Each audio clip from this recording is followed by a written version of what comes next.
오늘 본문의 말씀은 예수님께서 예루살렘 성전을 정결케 하신 후에 잎만 무성하게 자라있는 무화과 나무가 열매가 없으심을 보시고 무화과 나무를 향하여 저주하신 말씀의 내용입니다. 이 무화과 나무의 저주에 관한 기사는 공간복음서에 공이 기록된 말씀이기도 합니다.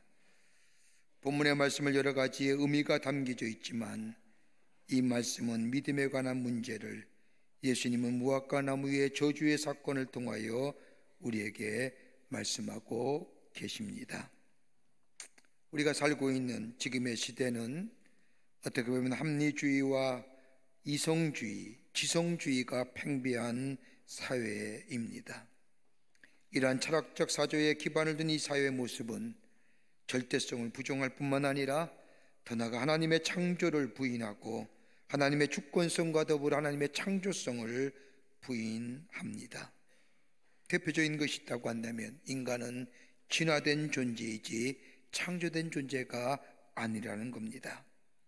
지금도 이러한 진화론은 계속해서 이 사회 속에 여전히 많은 영향을 미치고 있고 지금도 사회 곳곳에서 진화론이냐 창조론이냐 대한 논쟁이 그치지 않는 것을 보게 됩니다. 근데 여러분, 믿음의 시작은 다른 것부터 시작하는 것이 아니라 하나님의 주권을 믿는 것과 더불어 하나님이 창조주이심을 믿는 이 믿음부터 믿음이 시작한다 할 것입니다. 그러기에 창세기 1장 1절 말씀에 하나님이 세상을 창조하셨느니라 하는 이 말씀을 믿게 될 때 이것이 바로 우리 믿음의 출발점이라 할 것입니다. 이런 믿음에 출발한 믿음들, 근데 여러 유형의 믿음이 있음을 보게 됩니다. 어떤 사람은 지식의 범주로서의 믿음을 가지고 있음을 봅니다. 믿는다고 하면서도 지식뿐이요 이성적 판단만 따를 뿐이지 감정이 뒤따르지 않는 믿음, 하나님을 알고 성경을 알고 신앙 고백도 합니다마는 가르치려고 하면 잘 가르칩니다 라고 하면 뜨거움이 없는 것, 지식뿐이다. 믿음이라는 것이 다분히 관념적이고 이성적인 것으로 그치고 맙니다. 여기는 체험이 없습니다. 또 하나 또 간다면 감정적인 믿음입니다. 믿고 의지하는 감정은 있는데 지식도 없고 의지도 없는 믿음, 믿고 죄사함 받고 감격하고 축복을 받았고 늘 기뻐하는데 오래 가질 못합니다. 마음에 뜨거움만 있지 삶의 실천적 의지가 없습니다. 이런 믿음을 가리켜서 흔히들 기복적인 믿음이라고도 말합니다. 또 어떤 믿음은 구도자형의 믿음이 있습니다. 믿고 심어봤는데 믿어야 될 줄은 알지만 믿어지지 않는 고민하는 구도자형의 믿음, 믿음을 얻기 위하여 추구하는 것이 많이 있습니다. 믿음을 갖기 위해 노력합니다. 다분히 믿음의 모습을 바라볼 때 믿음이라는 것을 정의할 때에 윤리적이고 도덕적인 삶으로 필요한 것이라고 생각하며 예수님이 이름해 주시는 능력과 그 능력이 자신의 삶을 어떻게 이끌어갈 것인가에 대해서는 관심이 없습니다. 그저 사색적이고 그리고 도덕적이고 윤리적인 모습에 관심을 가지고 있는 구도자형의 모습. 그런데 또 하나의 믿음이 있다고 한다면 단순한 믿음입니다. 그냥 믿는 겁니다. 믿어지는 믿음입니다. 조건이 없는 믿음입니다. 조건이 있어서 믿는다고 한다면 조건이 사라진다고 할 때에 믿지 않을 것입니다. 조건이 붙여지는 믿음이라는 것은 참다운 믿음이라고 할 수 없습니다. 믿는 것, 그냥 믿는 겁니다. 단순한 겁니다. 여러분, 여기에 기적과 이적과 표적이 일어납니다. 여러분, 예수님의 기적의 사역들을 가만히 보십시오. 병고침에 놀라운 기적을 경험한 사람들, 저들의 믿음은 단순했습니다. 예수님 앞에 나아가기만 하면 내 병이 나을 것이라고 하는 이 믿음, 생각하지 않습니다. 따지지 않습니다. 관념이나 이성으로 생각하지 않습니다. 그저 예수님 앞에 나아가기만 하면 내 모든 문제가 해결될 것이라고 하는 이 단순한 믿음 속에 저들의 삶 속에 기적이 일어나고 이적이 일어나고 표적의 역사가 일어났던 것을 보게 됩니다. 여러분, 기업하는 사람들 가만히 보십시오. 기업을 경영하는 사람들의 삶의 사이클을 살펴보았더니 놀랍게도 의외로 복잡하지 않았다는 겁니다. 사람도 많이 만나야 되고 더 나아가 저녁 늦게 일해야지만은 의외로 저들의 삶을 가만히 따져보니 심플했다는 겁니다. 여러분, 삶이 컴플리케이트, 복잡하면 문제 있습니다. 참 단순해야 됩니다. 여러분, 성경에 나타난 예수님의 모습 보십시오. 얼마나 단순하십니까? 예수님의 삶의 모습을 가만히 보면 여러분, 하나님 나라에 대한 말씀, 선포하신 하나님 나라에 대한 복음의 말씀을 보더라도 여러분, 마태복음 5장 7절의 말씀을 보면 예수님이 말씀하신 산상수훈, 산에서 말씀하셨다고 해서 산상수훈의 말씀인데 하나님의 나라에 관한 말씀입니다. 복잡하지 않습니다. 팔불이며 읽습니다. 더 나아가 예수님이 땅에 오신 목적이 기록된 누가복음 15장 11절서부터 32절의 말씀, 여러분 성경 그대로 읽으면 90초면 읽습니다. 예수님이 땅에 오신 목적이가 무엇이냐? 여러분, 단순히 관념적이고 이성적이고 리즈너블하게 얘기 안 해도 예수님이 하신 말씀 그대로 그 말씀대로 읽으면, 그 말씀대로 받아들이면 90초면 읽습니다. 여러분, 성경에 나온 율법의 가지수가 무려 613가지라고 합니다. 하라고 하는 행하라고 하는 긍정의 율법이 248가지고 하지 말라고 하는 부정적 의미의 율법이 365가지, 그래서 613가지입니다. 그런데 우리 주님은 이 613가지의 말씀을 딱 3절의 말씀으로 말씀하지 않습니까? 마가복음 12장 29절과 31절의 말씀을 보면 예수께서 대답하여 이르시되 첫째는 이것이니 이스라엘아 들으라. 주 곧 우리 하나님은 유일한 주시라. 내 마음을 다하고 목숨을 다하고 뜻을 다하고 힘을 다하여 주 너희 하나님을 사랑하라 하신 것이요, 둘째는 이것이니 내 이웃을 내 몸과 같이 사랑하라 하신 것이라. 이에서 더 큰 계명이 없느니라. 딱 3절의 말씀으로 613가지의 율법을 말씀하시는 겁니다. 요한복음은 끝으로 예수님의 가르침을 하나의 명령으로 말씀하시는데, 내 계명은 내가 곧 너희를 사랑한 것 같이 너희도 서로 사랑하라 하는 이것이니라. 한 절의 말씀으로 예수님 우리에게 말씀하시는 거예요. 내가 선한 일을 했느냐? 내가 도덕적으로 완전 무결하느냐? 내가 율법을 지켰느냐? 이 얘기 묻는 거 아닙니다. 믿느냐? 믿었으면 그대로 행하고 순종해야 할 것이니라. 이게 바로 율법이요 선지자의 강령이니라 하시는 겁니다.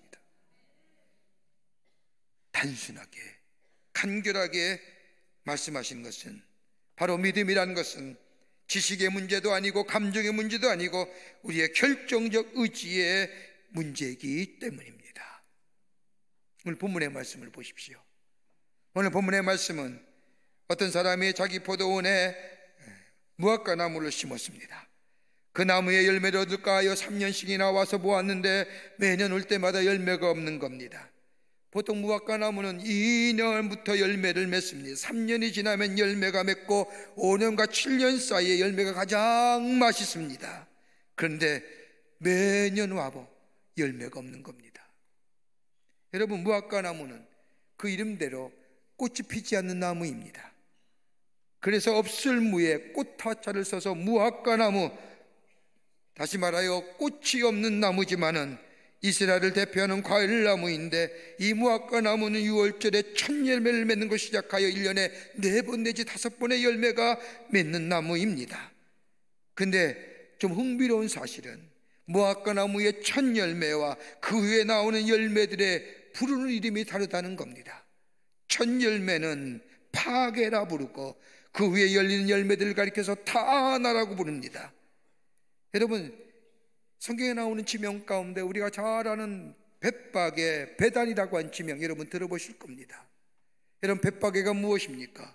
벳바게는 그냥 지명이 아니라 벳바게는 합성어인데 히브리어의 집을 얘기하는 저 베이트와 그리고 무화과 나무의 첫 열매를 얘기하는 파게가 합쳐서 합성어로 벳바게라고 부르는 겁니다. 또 여러분 잘 아는 저 베단이라고 하는 것, 예수님이 예루살렘에 올라가서 하나님의 나라의 복음을 전한 후에 예루살렘에 한 번도 주무신 적이 없고 꼭 베단이라고 하는 마을에 내려와서 저 마르다와 마리아의 집에 묵으셨던 그 동네 베단이, 여러분, 베다니는 다른 것이 아니라 히브리어의 집을 뜻하는 베이트와 더불어 두 번째 열매를, 첫 번째 열매가 아닌 두 번째부터 열매를 가리키는 저기 타아니가 겹쳐서 저 베다니. 그렇게 볼 때에 벳바게와 베다니는 단순히 지명이 아니라 무화과 나무 열매의 주산지라 할 것입니다. 이 무화과 나무 열매, 무성하게 열려야 할 이 무화과 나무, 6월절 바로 앞둔 한 주간, 그 주간에 파괴를 찾았습니다. 첫 번째 열매지요. 잎사귀는 무성해서 열매가 맺을 만한데 아무리 봐도 열매가 맺지 못한 겁니다. 파괴를 찾을 수가 없습니다. 첫 열매 파괴가 맺지 아니 그 다음에 이어질 티아나의 열매는 기대하지 못하는 거지요. 잎만 무성한 무화과나무, 멀쩡하지만 겉은 번지르하지만 열매가 없는 그 무화과나무를 향하여 예수님은 저주하지요. 왜요? 기만하기 때문에. 그런데 오늘 본문의 말씀을 보십시오. 과수원 주인이 그 무화과나무, 열매 없는 무화과나무를 저 잘라서 버리려고 하자 이 과수원지기가 주인에게 말합니다. 3년을 지켜봐도 열매가 없으니 그걸 찍어버리리라, 어찌 땅만 버리느냐라고 하는 이 말하는 주인의 말에 기다려 보십시오. 1년만 시간 더 주십시오. 1년만 지평을 유예해 주십시오. 그동안 내가 물을 주고 거름을 주고 정성껏 돌보겠습니다. 그리고 나서 열매가 없으면 그때 가서 찍어버리십시오. 여러분, 나무마다 목적이 있지요. 여러분, 어떤 나무는 목재를 얻기 위해서 기르지요. 어떤 나무는 땔감용으로 기르는 나무도 있습니다. 반면에 어떤 나무는 순전히 열매를 얻기 위하여 기르는 나무가 있습니다. 여러분, 목적의 존재에는 목적이 있고 그 목적이고 존재의 가치를 결정하지 않습니까? 무화과 나무의 존재의 목적이 뭡니까? 열매인 겁니다. 열매가 없으면 그 나무의 존재 가치는 의미 없습니다.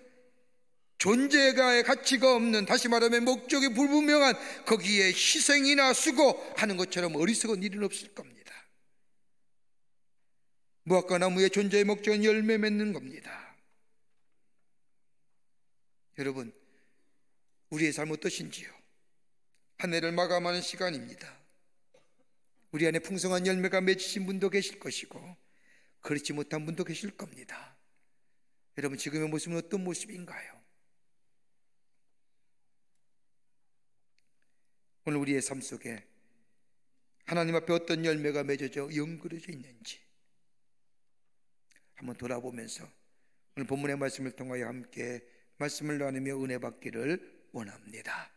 첫째는 기다림에도 때가 있다는 겁니다. 오늘 본문 말씀을 보십시오. 마가복음 11장 13절의 말씀을 보면 무화과 나무의 때가 아님이라고 하는 말씀이 있습니다. 여러분, 무화과 나무의 열매 자체에 특징이 있습니다. 다른 모든 열매는 잘 익어야 먹을 수 있습니다. 그런데 무화과 나무는 잘 익지 않아도 불쾌한 맛만 없으면 열매를 먹을 수 있는 것이 무화과 나무의 열매입니다. 그러기에 예수님이 무화과 나무의 때가 아님이라 하는 말씀은 때가 되어 익어 먹는 열매가 아니라 열매만 맺어지면 얼마든지 먹을 수 있는 열매가 무화과 나무의 열매라는 겁니다. 그런데 이 무화과 나무가 열매가 목적인데 그 열매가 없다는 겁니다. 본문 말씀 보면 3년을 기다렸다는 겁니다. 3년을 기다리는데도 열매가 구하여도 그것이 없더라는 겁니다. 다시 말한다면 3년을 기다렸다는 것은 인내했다는 겁니다. 참아 주었다는 겁니다. 여러분, 우리가 성경을 볼 때에 하나님의 성품에 대해서 여러 가지로 많은 말씀을 하십니다. 사랑이 풍성한 하나님, 은혜에 넘치는 하나님, 죄에 대하여 진노하시는 하나님, 심판하시는 하나님. 그런데 그 많은 하나님의 성품 가운데 우리 마음에 참으로 다가오는 하나님의 성품 하나가 있습니다. 뭘까요? 참으시는 하나님, 인내하시는 하나님, 참아주시는 하나님. 마치 탕자가 집을 나가 돌아올 때까지 참고 견디시는 하나님, 참 우리에게 기쁜 마음으로, 우리에게 참 다가오는 하나님의 성품입니다. 그런데 오늘 본문 말씀을 보면 참고 기다리시는 하나님이신데, 이 하나님의 기다리심은 막연한 기다림이 아니라는 겁니다. 그 기다림에는 행동이 있습니다. 오늘 본문의 말씀에 나온 가수원지기를 보십시오. 단순히 열매가 맺어지기를 가만히 기다린 것이 아니라 열매를 맺어지기 위해서 이 가수원지기는 행동합니다. 8절의 말씀을 보면 내가 두릅하고 걸음을 들이라고 말하는 것처럼 하나님의 기다림의 행동이 있습니다. 인내하시며 기다리시고 아무것도 안 하시고 방관하실 것이 아니라 우리의 삶 속에 돌아오시도록, 다른 말로 말하면 열매가 맺어지도록 우리 하나님 부지런히 우리의 삶 속에 역사하십니다. 깨닫게도 하시고 행동케도 하시고 부지런히 진실하게 우리에 향하여 끊임없이 말씀하십니다. 그러면서 기다리시는 거예요. 가수원지기처럼 인내하고 기다릴 뿐만 아니라 우리 하나님은 우리의 삶 속에 열매를 맺어지기를 바라시며 행하시며, 그리고 인내하시며 기다리실 뿐만 아니라 도와주신다는 겁니다. 그런데 이런 하나님의 기다림에는 한계가 있다는 겁니다. 무턱대고 기다리시는 하나님이 아니십니다. 하나님의 사랑은 무한하시지만 이런 하나님의 사랑은 회개하고 돌아오는 자에게는 한없이 무한하시고, 그 사랑에는 끝없이 기다리시는 하나님이시지만은 죄를 짓기를 밥 먹게 하며 하나님을 떠난 사람에게는 그 하나님의 사랑도 한계가 있고 인내가 있고 참으심이 있다는 겁니다. 얼마나 무서운 얘기예요.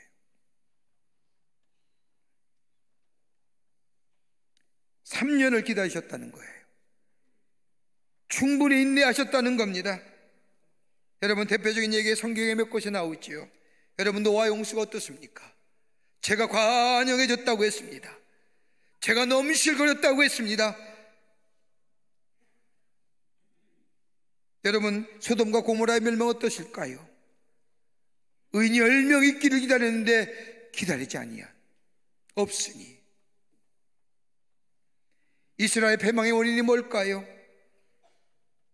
저들이 돌아오지 않을 때에.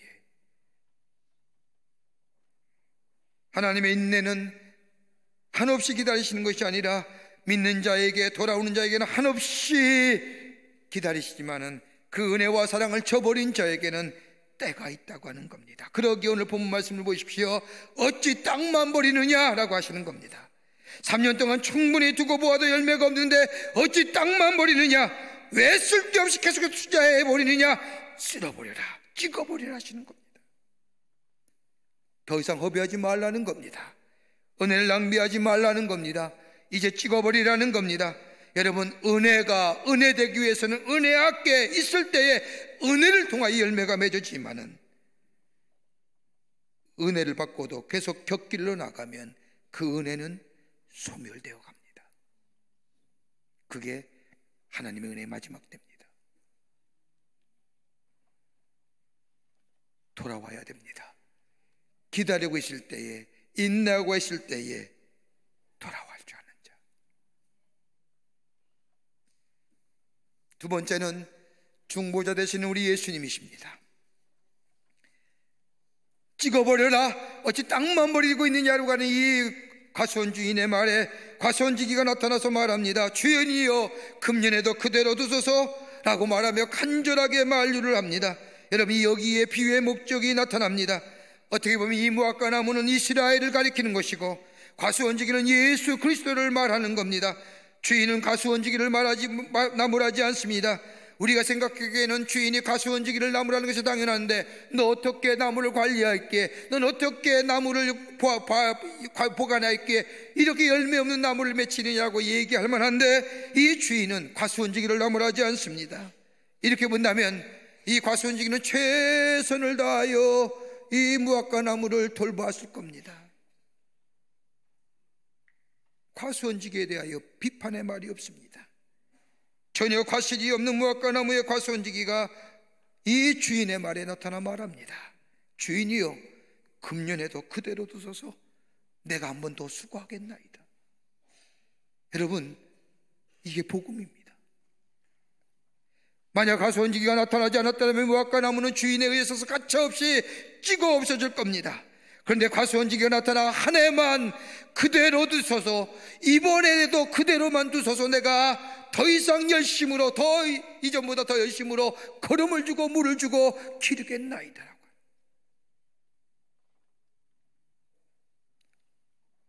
하나님의 심판과 인간의 멸망 사이에 서신 중보자의 모습입니다. 주인의 생각에는 소망이 없는 나무로 판단한 것에 비하여 과수원지기는 그렇게 생각하지 않습니다. 소망으로 바라봅니다.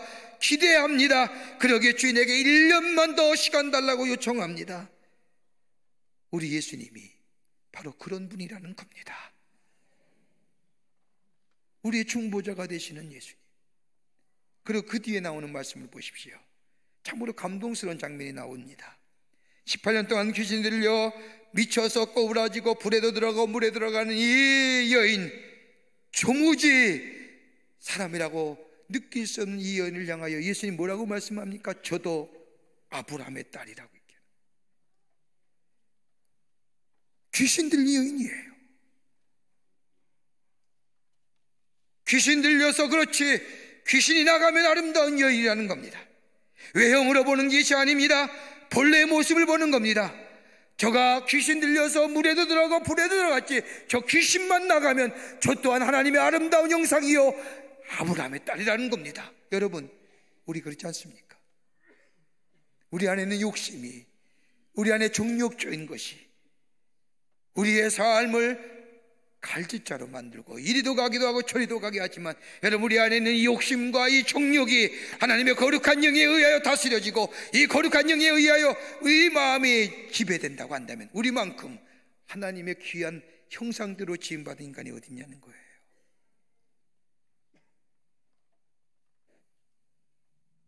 지금 실패한 모습이 아니라, 실패하고 열매 없는 것이 아니라, 이것이 생태적이고 상징적인 모습이 아니라 병리적인 모습이라는 거예요.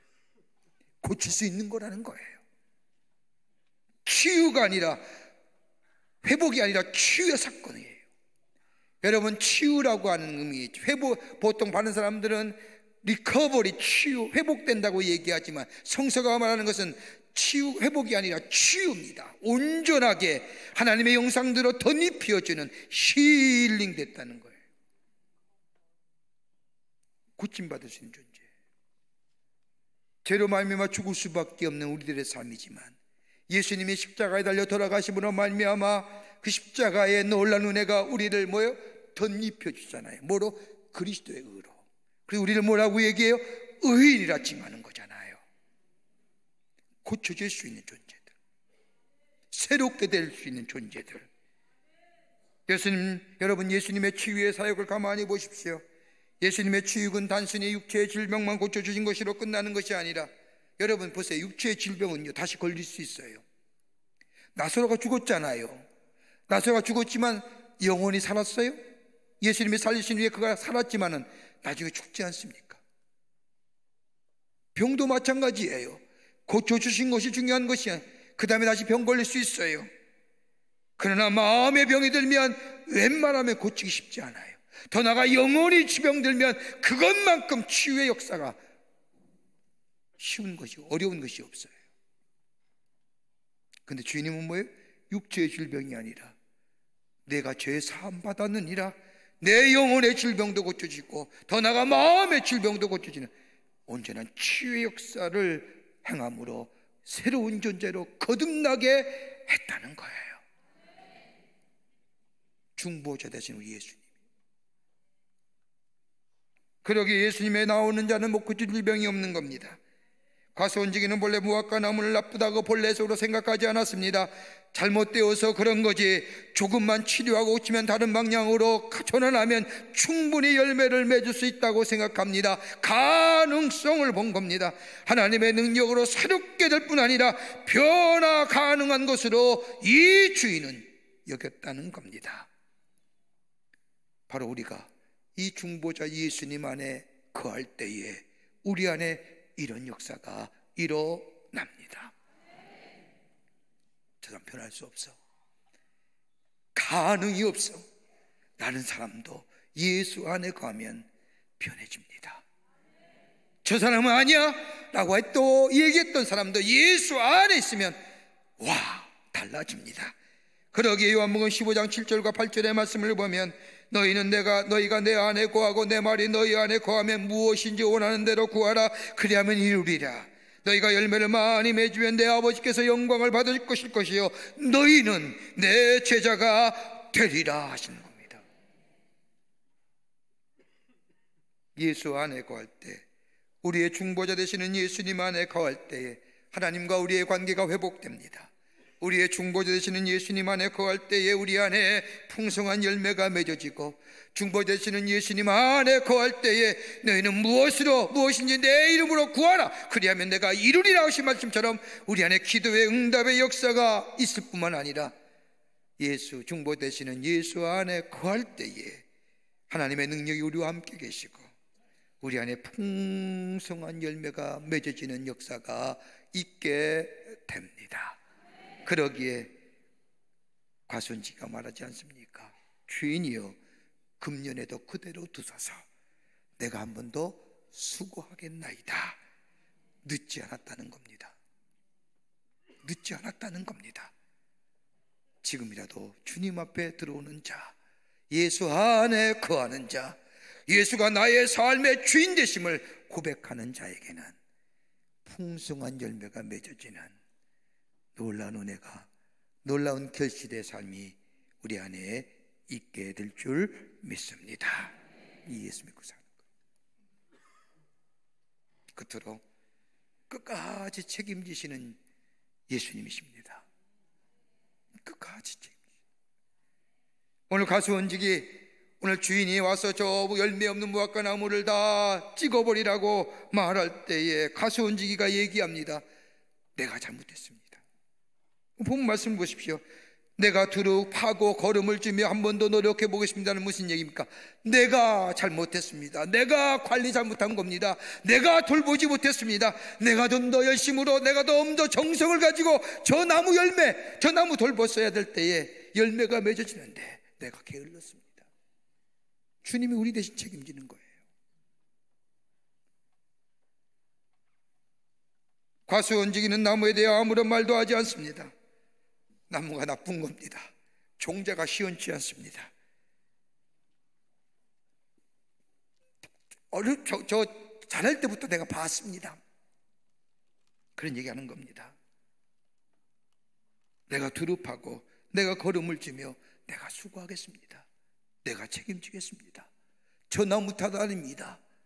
저 나무가 잘못된 거 아닙니다.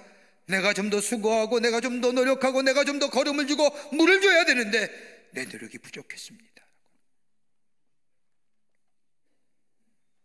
여러분, 예수 안에 있는 자는 새로운 자가 되지요. 아무리 더럽고 추하고 비틀어진 것이라도 예수님은 그것을 곱고 바르게 만들어 사용하는 것이 아니라 있는 모습 그대로에 깨끗게 합니다. 여러분, 열매 맺는 나무는 형태가 중요한 것이 아닙니다. 그 나무가 얼마나 깨끗하고 병들지 않았느냐에 열매가 맺어지는 관건이지요. 예수 안에 있으면 우리의 심령이 깨끗해지는 겁니다. 깨끗한 나무에 좋은 열매가 맺어지죠. 우리의 심령이, 우리의 삶이 예수님 안에서 깨끗해지게 될 때에 우리 안에 풍성한 열매, 만난 열매, 귀한 열매가 맺어집니다. 주님께로 돌아오기만 하면, 예수 안에 거하기만 하면 예수님 우리를 새롭게 하시고 용서하시고 열매 맺게 해 주신다는 겁니다. 그러기에 예수 안에 거하는 자는 예수님이 끝까지 책임져 주십니다.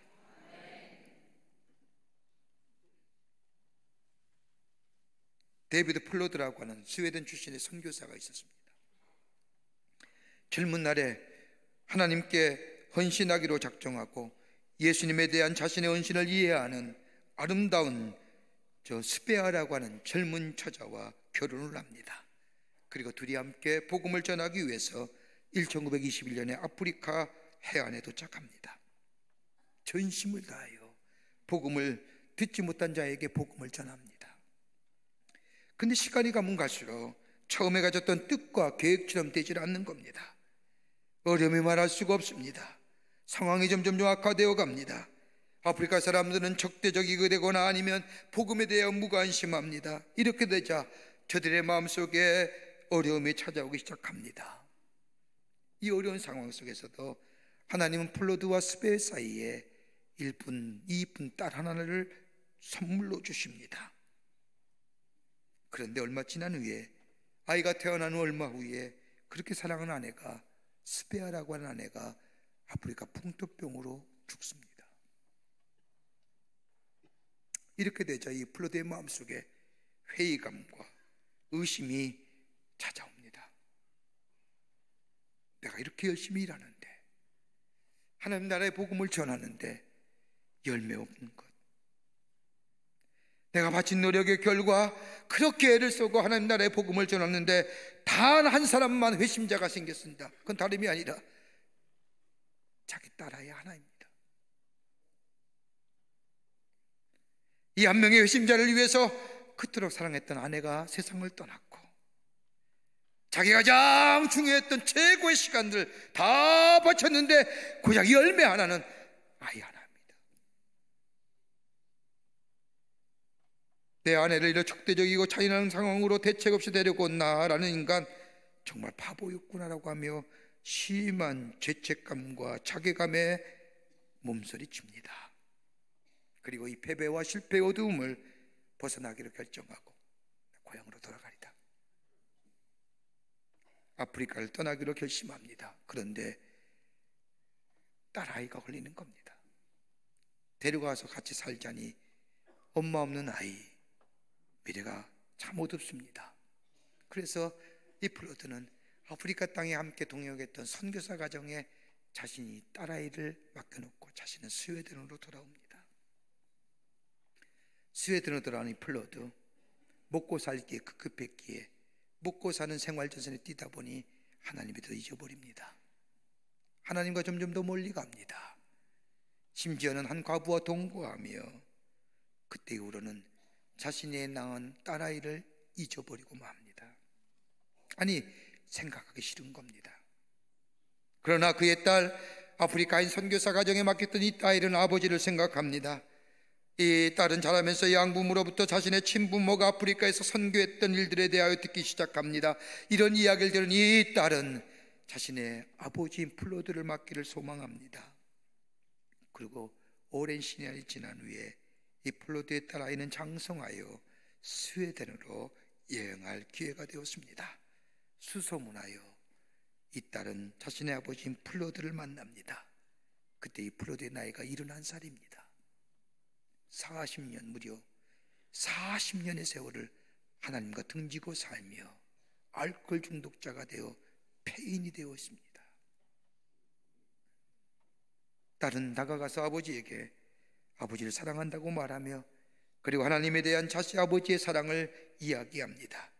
아버지가 그때는 와서 저 아프리카 대륙에 복음을 전할 때 그가 누구도 복음을 믿지 않았는데 그 가운데 한 소년이 예수 믿어 그가 목사가 되어서 지금 하나님의 말씀을 전할 때마다 수천 명의 아프리카 사람들이 예수께 돌아오고, 아빠가 복음을 전했던 그 장소에 교회를 세우고 하나님 나라의 복음을 전한다는 이야기를 전해들은 이 플로드, 그 하나님의 놀라우신 계획, 그 하나님의 자비로우심에 무릎을 꿇고 자신의 잘못된 과거를 용서해달라고 기도합니다. 이 놀라운 이야기를 들은 이 플로드, 그러나 그는 이제 6개월밖에 더 살지 못하는 중병을 앓고 있었습니다. 하나님을 등진 40년의 세월, 열매 없는 것 같았는데 그렇게 젊음을 바쳐서 하나님 나라의 복음을 전하며 저 아프리카 대륙에 복음의 역사가 일어났기를 간절히 바라며 전했던 그 복음의 역사 없을 것 같고 무의미했던 것 같은데, 예수님은 그가 전한 복음을 끝까지, 그가 행했던 일을 끝까지 책임지셨다는 겁니다. 이 얘기를 듣고 그는 눈을 감고 세상을 떠났다는 겁니다. 여러분, 삶이란, 저도 많이 살진 않았지만 삶의 지각이란 없습니다. 늦었어라는 없습니다. 있습니까? 여러분, 우리가 하는 게 지각이라는 게 있습니까? 지금이라도 늦지 않습니다. 우리의 삶 속에 실패와 좌절, 절망과 그래서 심한 자괴감과 낮은 자존감에 미래의 불투명을 가지고 불만한 건 아니라 지금이라도 예수께 와서 예수가 나의 주인 되심을 고백하고 다시금 예수의 손 붙잡고 예수 안에 거하는 우리의 삶이 될 때에 우리의 중보자 되시는 예수께서 우리의 삶을 세워주시고 우리가 기도할 때마다 응답해 주시고 우리가 함께 하시어 하나님의 능력의 역사가 우리의 삶 가운데 나타나게 하실 뿐만 아니라 우리의 삶에 끝까지 책임져 주시는, 그래서 우리의 삶 속에 열매 맺는 인생으로 그 열매를 통하여 나만 누리고 하는 게 아니라 다른 사람에게 그 열매를 증거하는 복된 인생으로 살아가게 해 주실 줄을 믿습니다. 금년에도 참으시옵소서. 그냥 두시옵소서. 끝까지 우리를 돌보시고 지키시는 그 예수 안에 거하여 풍성한 열매를 거두시는 여러분과 저와 되시기를 주의 이름으로 축원합니다. 하나님 감사합니다. 저희들 사랑하시고 지키시고 인도해 주심에 감사합니다. 우리의 삶의 여정 가운데 열매 없음에 절망하고 좌절하고 또 자존감과 낮은 자존감과 자괴감에 있는 것이 아니라 늦지 않았습니다. 다시금 예수께 우리의 삶의 초점과 우리의 삶의 방향과 우리의 삶의 걸음을 옮겨 예수 안에 거함으로 인하여 주님의 주시는 놀라운 은혜, 풍성한 열매, 끝까지 책임지시는 놀라운 기쁨, 감사를 누리며 사는 복된 하나님의 백성들 되게 도와 주시옵소서.